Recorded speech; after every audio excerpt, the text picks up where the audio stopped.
Welcome to this week's edition of Flashback Friday, your opportunity to get some good review by listening to episodes from the past that Jason has handpicked to help you today in the present and propel you into the future.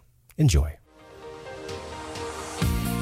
Welcome to the Creating Wealth Show with Jason Hartman. You're about to learn a new slant on investing, some exciting techniques, and fresh new approaches to the world's most historically proven asset class that will enable you to create more wealth and freedom than you ever thought possible. Jason is a genuine self-made multimillionaire who's actually been there and done it. He's a successful investor, lender, developer, and entrepreneur who's owned properties in 11 states, had hundreds of tenants, and been involved in thousands of real estate transactions. This program will help you follow in Jason's footsteps on the road to your financial independence day. You really can do it. And now, here's your host, Jason Hartman, with the complete solution for real estate investors. Welcome to the Creating Wealth Show, episode number 912. Thank you so much for joining me today. This is your host, Jason Hartman, and I am happy to say our guest today will be someone I've been trying to get on the show for many, many years. We almost got him on the show several years ago. He is who I think might be one of the world's most legitimate politicians. Well, he's a former politician, still a doctor, and that, of course, is Dr. Ron Paul. He was a congressman for 20 some odd years, and he's just got a great history. He's got some great ideas. He is loved by both sides of the political aisle in this day of very divisive world in which we live. Ron Paul is thought of very highly by both liberals and conservatives, but especially by libertarians, which, in my opinion, is the only legitimate choice for a political party, is to be a libertarian, because the best government is a small government. And then you get all of your socially liberal policies, and you get your fiscally conservative policies, essentially, with the libertarian camp. So it's the best of all worlds, So before we get to Ron Paul today, who also will be speaking at our upcoming Meet the Masters of Income Property event, I am so happy to have him as a speaker, and we've got an all-star lineup of other speakers. I'm going to make some formal speaker announcements, give you a little biography on some of the speakers in the future here on future episodes. But we also just booked two more. I believe I mentioned Ken McElroy, the Rich Dad Advisor author. He will be joining us. Ken McElroy has got a wealth of experience in property acquisition, development, and property management. And then also, I did not mention to you yet that my old friend Jeff Myers, the real estate market researcher, Jeff Myers of Myers Research, will be speaking as well. So think about it. We've got the two leading real estate market researchers in the entire country speaking at our event: John Burns Real Estate Consulting, and Jeff Myers, who used to employ John Burns, is speaking as well with Myers Research. You're going to get some fabulous information, just a phenomenal outlook on what is going on with the economy, what is going on with the housing market. Of course, we've got several other speakers that I have mentioned before, but Jeff Myers is new on the roster, and Ken McElroy is fairly new on the roster as well. So before we get to Ron Paul, I want to talk to you about a couple things. Daren Blomquist has been on the show a couple of times. He's with ATTOM Data, also Realty Track affiliation, and he's been on the show several times, and he also spoke at last year's Meet the Masters of Income Property, and his housing report is really, really interesting this time especially. Of course, the article I was in recently on his housing report was even more interesting. Just kidding. But this one's really good because it examines the topic of bubble markets. Are we in a bubble? In many markets, housing prices have increased so dramatically. And of course, we divide the country, or the world, not just the country, into three types of markets: cyclical, linear, and hybrid markets. The cyclical markets are crazy. They're nuts. They're way beyond the point of fundamentals when it comes to real estate valuation.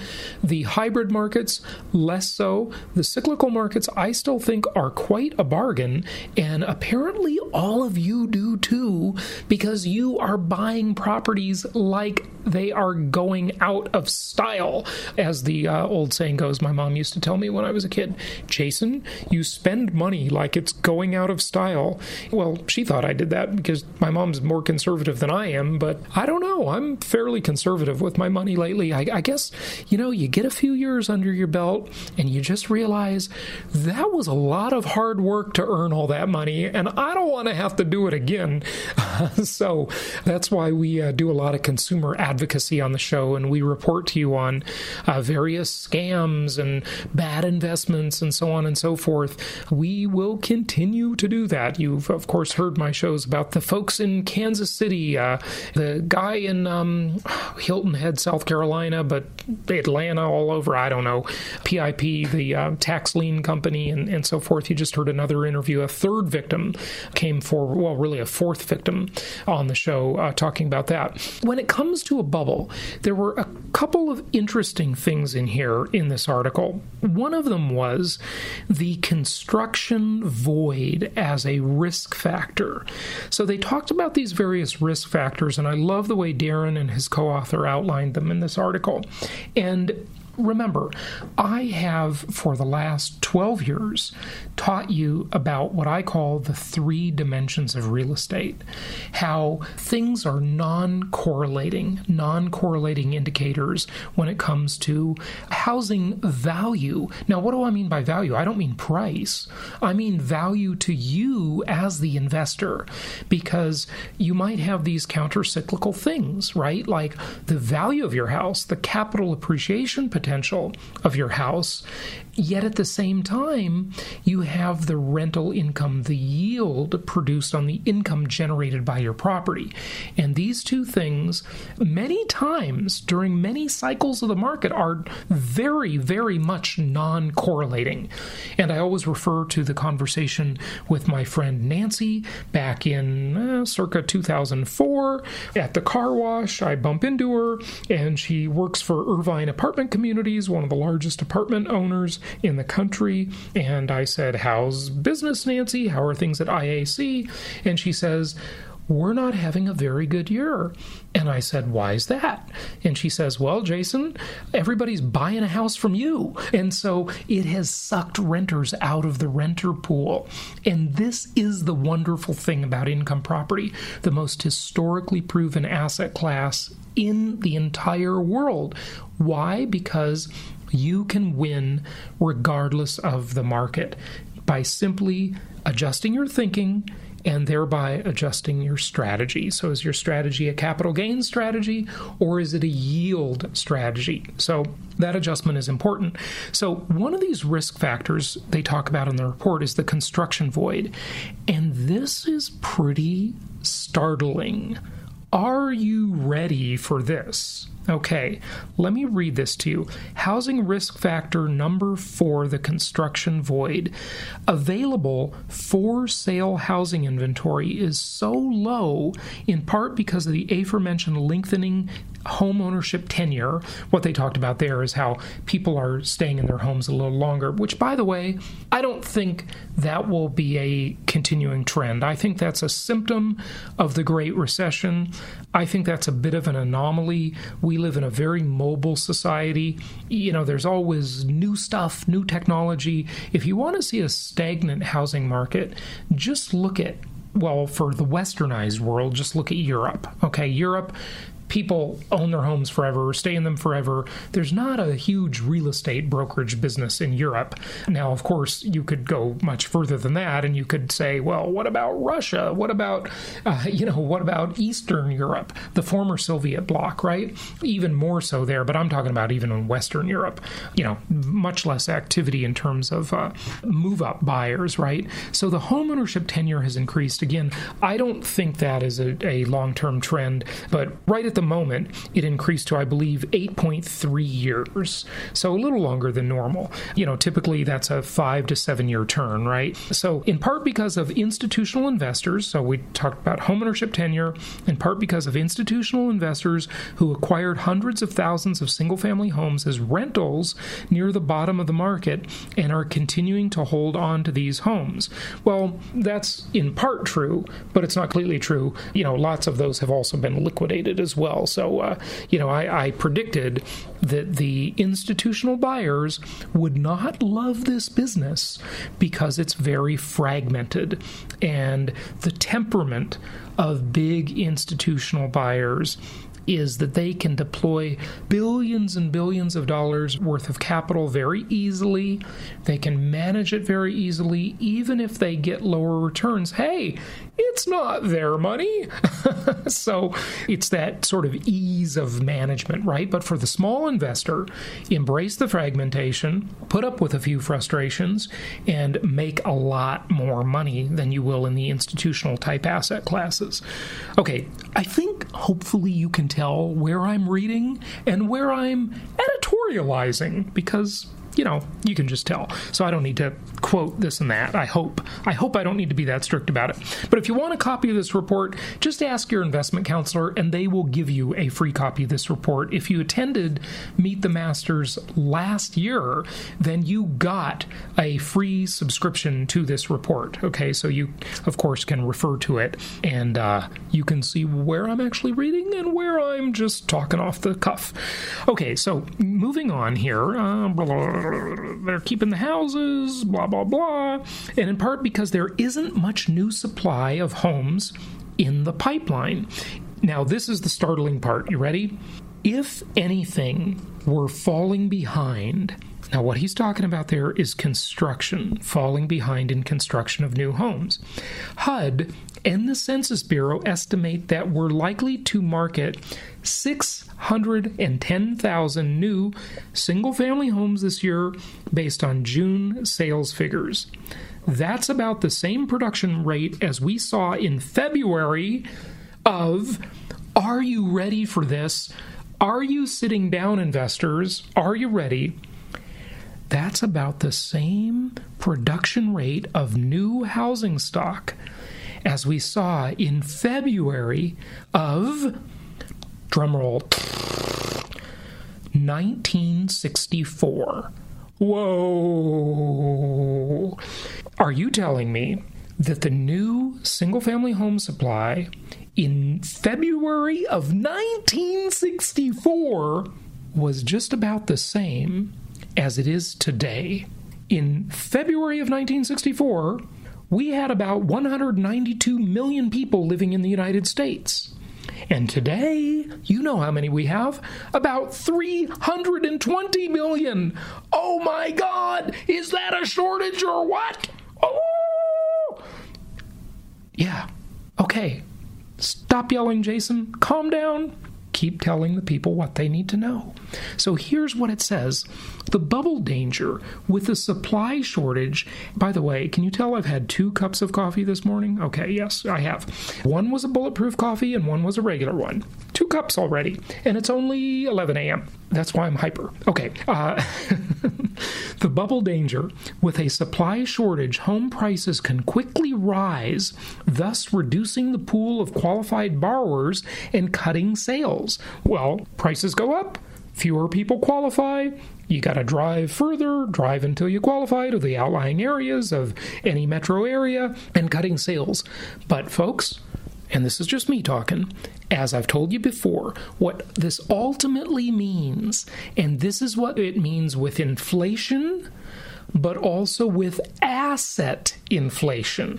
Remember, there is a distinction, and I think I even alluded to this in my interview with Ron Paul, coming right up here in a moment, is that the asset inflation issue is not really counted in the consumer price index when it comes to inflation, right? So what happens is that people have to come to terms with accepting less. They just get less. Less housing, higher density, lower quality, smaller square footage, inferior locations, inferior school districts, you're just going to get less as you have asset price inflation and people are priced out. That's the reality of the world, okay? You just get less. That's it. Your tenants get less and buyers get less. So that's it. I went to my mobile home park yesterday, and this is a mobile home park that I purchased with our client, Steve. A lot of you have met Steve at other Meet the Masters events and Creating Wealth seminars that I've done. And I went and met with Steve yesterday, went down to the mobile home park. It's about 90 miles south of Las Vegas. I drove down there in my new car, not a Tesla, thank you very much, in my new non-Tesla, primitive but wonderful gasoline-powered German car. It was such a joy. Tesla owners have something they call range anxiety. We adults, we've all heard of performance anxiety, right? It's a male thing. Okay, so range anxiety, that's what Tesla owners have, range anxiety, because you're always worried about your stupid battery running down. A tank of gas in my new German car, my new high-performance, beautiful German car that cost $40,000 less than my $117,000 Tesla that they finally took back because it was such a lemon. Oh, God. I can go 492 miles on a tank of gas. What a joy. Anyway, enough of the tangent, Jason. Get back to business here. I went down to my mobile home park yesterday. Steve and I met with the contractor. We looked at the further improvements that we're making to the park. Really, really exciting stuff. And so, as you know, I own apartments, single-family homes, and mobile home park, and I love to partner with clients, by the way. I love to partner with clients. So if you want to partner on any of your deals out there, clients, I've got cash, and I would love to invest. I have more cash than I do time to invest. So if you need a cash partner, look me up, jasonhartman.com. Okay, so I'm having lunch with Steve after we looked at the park, and I said, hey, Steve, do you remember when you used to come into our office a couple of days a week back in 2010? And remember how we were writing letters of intent, one after another on all these different properties, apartments, self-storage facilities, mobile home parks. We were really interested in the mobile home park thing. And we just had so much competition. The buyers were lining up to buy these assets. Multiple offers. We got outbid. We just wouldn't pay the price to buy anything. And so we didn't buy anything. We bought this park that we have together now about 3 years ago, I guess, on a 1031 exchange when we sold another 125-unit apartment complex that we had in Scottsdale, Arizona. And what happened here? We look back, it's 2017, we're sitting at lunch, I'm talking to Steve about this, and Steve and I both looked at each other in kind of a depressed fashion, thinking we should have just agreed to the price every seller wanted and bought everything we could. If we would have just bought everything we could get our hands on, we would be so much richer today. And that's always the thing. The price always seems too high at the time. The reluctant investors lament. You've heard it before. I hesitate to make a list of all the countless deals I've missed. Bonanzas that were in my grip, I watched them through my fingers slip. The windfalls which I should have bought were lost because I overthought. I thought of this, I thought of that. I could have sworn I smelled a rat. And well, I thought things over twice. Another investor grabbed them at that price. Well, that's the reluctant investor's lament, right? Very, very good lesson. So, yeah, that's the deal. I just wish we would have bought everything, right? Now, you may be thinking that now, but look, folks, this is an unlikely bubble scenario we're in. The banks have been incredibly conservative. I'm going to talk to you a lot more about this, but I just wanted to share with you this. So the bubble danger is that there's this housing shortage. Well, what does that do? It pushes prices way up. Now, keep in mind, People always talk about a good market as a seller's market. They never say a good market as a buyer's market. That's always considered to be the depressed, bad market. But hey, if you're a buyer, it's pretty good, okay? This article and all of the people that they interviewed for this article are people who generally come from the context in their thinking of more sales volume is considered a good market, and lower sales volume is considered a bad market. Nowhere in this article that I have seen, at least, are they ever talking about rental rates in the sense that if the investor owns the property and supply is constrained, of course, prices go up, but so do rents. Okay? It's a multi-dimensional asset class, and that's the beauty. So here, I'll just finish this up. We got to get to Ron Paul, okay? He's obviously more important than whatever I'm going to say. Well, I don't know, maybe. Okay, so even if new home demand soared, it's likely that much additional production is now impossible for two reasons. First, the building industry has a huge labor shortage. As the National Association of Home Builders points out, topping the list of problems builders faced in 2016 and expect to face in 2017 is the cost/availability of labor, a significant issue for 78% of builders in 2016, and one that has significantly grown in importance since 2011.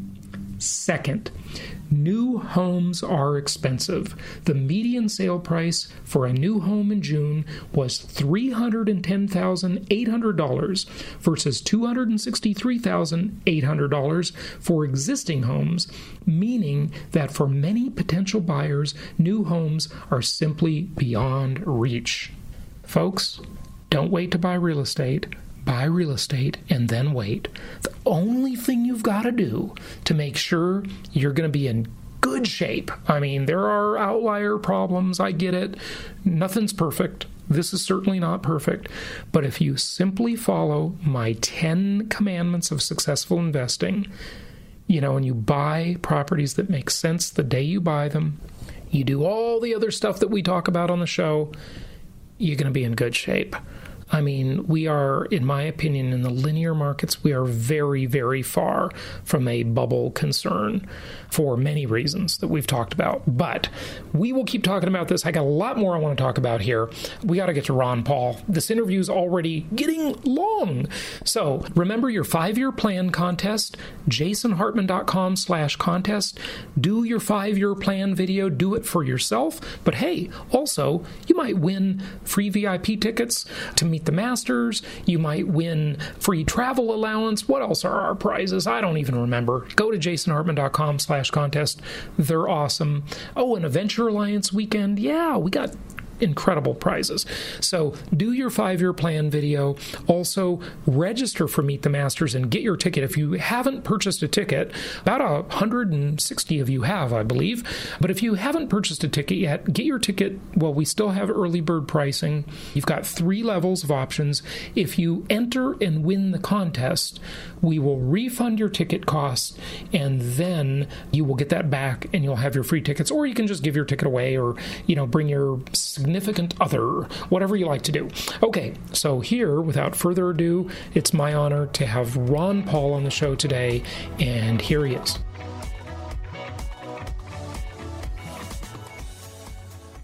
It's my pleasure to welcome Dr. Ron Paul to the show. Of course, you know his name. He's a former congressman for many years, and he's known as America's foremost advocate for liberty. He spent 23 years in Congress. He was an outspoken critic of the banking system and some of the monetary and fiscal policy that we have, and it's just a real pleasure to have him on the show today. I've been a fan of his work for many, many years, and I know a lot of you in our audience are as well. Ron, welcome. How are you? Well, I'm doing fine, Jason. It's very nice to be on your program today. It's good to have you on, and we're also looking forward to having you speak at our upcoming Meet the Masters of Income Property event in San Diego in January. So we can't wait to see you there. You've talked a lot about the true meaning of liberty over the years. What is the meaning of liberty? I mean, this is a word that people throw around kind of carelessly. What does it really mean? I believe that you can start with, self-ownership, and that means you have responsibility for your own life, and you should have the ability to benefit from the fruits of your labor. And we've been drifting a far cry from that. I think the founders understood that position, that we as individuals have natural rights, and that they don't come from the government, and that we ought to have the right to lead our life as we so choose, that we can seek our happiness. But they never put anything into the Constitution that said that the government will become automatic part owners in everything that you do. So liberty, the opposite of liberty, would be a personal income tax on your efforts, because that means that if you interpret the income tax, that means that everything you earn belongs to the government, and then what you get to spend is what the government gives you permission to spend and to keep on certain conditions, and exactly what the prices will be and all these kind of things. So liberty is self-ownership, but along with this, for it to work, is responsibility, because if there's a dependency on others, or at least a demand and a conversion of some people say, well, some people can't do this, and if that is the case and people can demand assistance rather than the responsibility for oneself in getting help from family, friends, neighbors, and church, that's a whole different system. And we had a nice introduction to the principles of liberty in the early years, but I think we have drifted away. I frequently say in my speeches that if you want to ask the proper question in anything you do politically, is what should the role of government be? And my answer to that is very simple. The role of government should be limited to the protection of our liberty, and the rest of the problems that we face and that we have to take care of depends on the individual and how that individual interacts with his friends and neighbors and family. Very good points. And you know, one of the things I really like about your work and your philosophies and all of your excellent books is that you seem to be really clear on this. There's so much opaque sort of murkiness out there. So many politicians are, they lick their finger, put it up in the wind, see which way is the wind blowing. How have you been able to maintain such a real consistency and clarity when it comes to these ideas? I'm not exactly sure how you arrive at that point, but a lot of people ask me that question: why didn't you succumb and capitulate and become the chairman by playing their game? And I tell them that I would be a miserable person if I did that, and I wouldn't be able to bear it. So I find greater satisfaction by doing it my way and having a belief, which everybody professes to have, but they don't follow. They always find an excuse about a day or two after they get to Washington. They're always idealistic, but the time they get there, they want, I need to be on this committee. I need to get this for my district. I need to raise money for my next campaign. And then all of a sudden, they know that they have to play the game. And if not, then you get severe criticisms and you get really shunned in the political sense. But I have been able to maintain this because in this whole definition of liberty, there is one principle that has been applied throughout the centuries in developing societies that are actually designed to protect people, and that is that there should be no initiation of aggression against another person. And that's been noted in all our great religions. In the Judeo-Christian religion, it's been the Ten Commandments: thou shalt not kill, steal, and this means that you can't commit aggression. Now, the big thing here, this principle, if you understand it, most people do understand this. Most members of Congress would understand this, that you're not supposed to steal from people. You're not supposed to hurt people. Sometimes they don't understand that they're hurting a lot of people with their legislation. But they're not supposed to hurt people. They know they're not supposed to go in and steal from people and hurt people and kill people.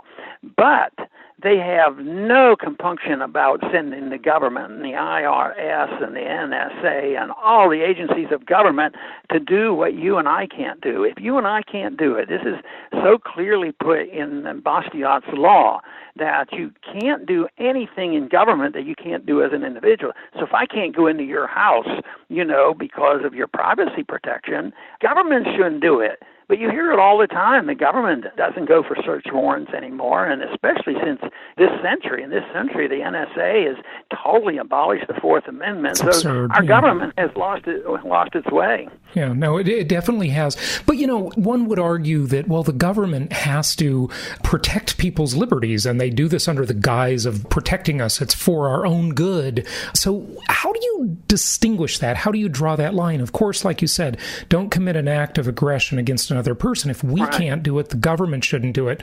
But the government, there are bad guys out there. I mean, we all know that, and the bad guys have to be, stopped, right? Yeah, and they will appeal to you for humanitarian reasons because, like after 9/11, I had a lot of people come up to me and sort of challenge me on my position. They say, Ron, you have to give in to this because we have to be safe. Governments are supposed to make us safe, physically safe and economically secure, which, a lot of people still believe. But I don't think that's the purpose of government. They can't make us perfectly safe or perfectly secure and redistribute wealth. That invites the whole concept of socialism and welfareism and communism, that they're going to give us perfect safety and destroy the whole nature of man because the government has to make all the decisions.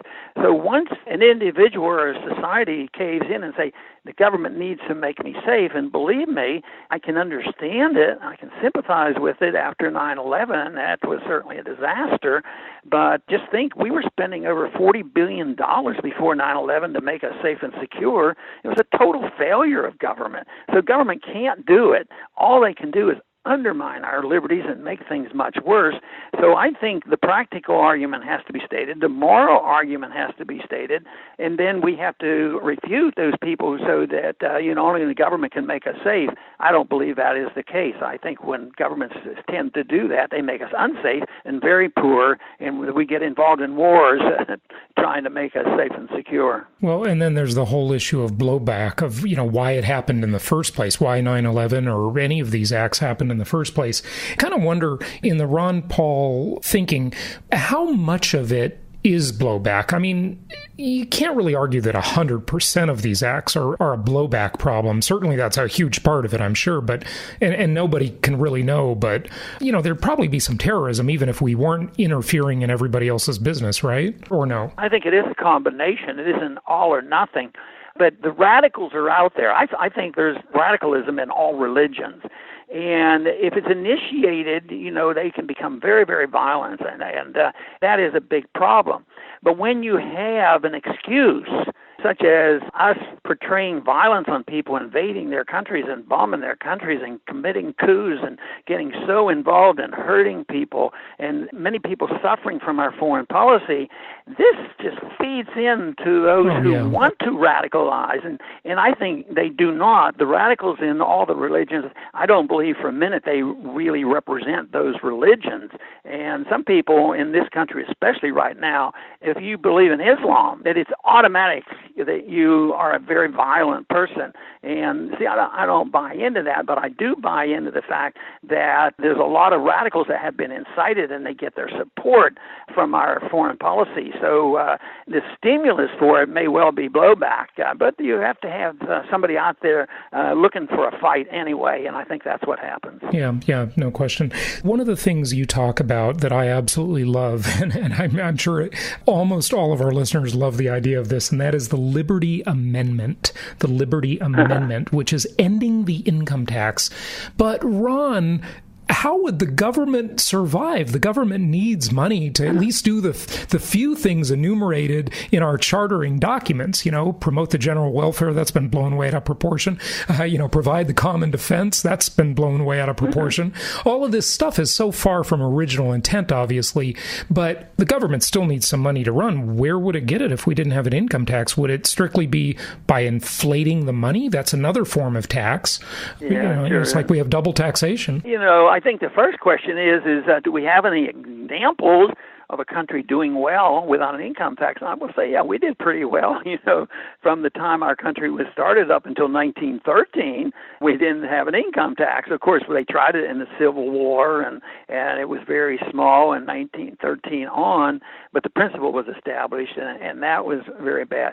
No, it goes back to what the role of government ought to be. If you have a government that is following a proper role, and the people are satisfied with, and they understand that liberty is what they want, and they want a chance to take care of themselves, then you don't have to have an income tax. And since it's such a terrible tax, let's say you do. If you're not a total anarchist and you don't want to, you have to have a government, and I believe in national defense, you can get the needed funds, even if you wanted to endorse the principle of user fees. We have that in our highway system. But the problem is, the highway tax could probably take care of our highways. But the money goes into a kitty in Washington, and they use it for everything else. And then to get your money back for your district that your state sent up there, you have to play the political game. Right. But a user tax is pretty good. A tax for the military, I think it could be done with a very, very small import tax or a very, very small tax on sales. But the problem is it always gets out of control. So even if you didn't have the income tax and you say, well, let's have a small tariff to pay for the bills. Well, all of a sudden there's protectionism that comes in, and they're spending all money and they need the money, and look at them hurrying around today to try to find more money. And they don't talk a bit about the role of government. Nobody is talking seriously about, in these weeks that this tax bill has been going on, and they're not going to get the reduction of government. They should be talking about what is a tax. I think a tax is when government spends money. The way they collect it is secondary. And you mentioned even the inflation tax. Right. So even if you did it, it's still a tax, and it always hurts the middle class and the poor the most. Oh, yeah, absolutely. When they talk about regulating this, that, or the other thing, I mean, the minimum wage debate's a good one. And I don't know that I've actually heard you talk about that one, but I have a feeling I know what your view would be. To me, at least, you raise the minimum wage, it's just going to trickle right through the system. The businesses are all going to raise their prices, and it's just going to cause inflation. It's funny how people somehow think you can get something for nothing. Like things can be created out of thin air. Like, I mean, these are adults. How do they have these like childish belief systems? It's crazy to me. Well, part of it, they're reflecting their education. The education in our country for 100 years has been downhill. The progressive education teaches that these things are good. That deficits don't matter, and debt, we can monetize debt, and we can help the poor, and we can police the world. And they're taught this. So most members of Congress have been taught that all along, and judges have been taught this.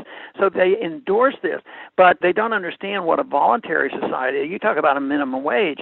Well, it's easy. It was easy to get to the college kids about, voluntary arrangements for social things, social and sexual matters, as long as you don't hurt and force people, do what you want. Right. But when it comes to economic policy, then the liberal influence would come in. Well, you can't do it there.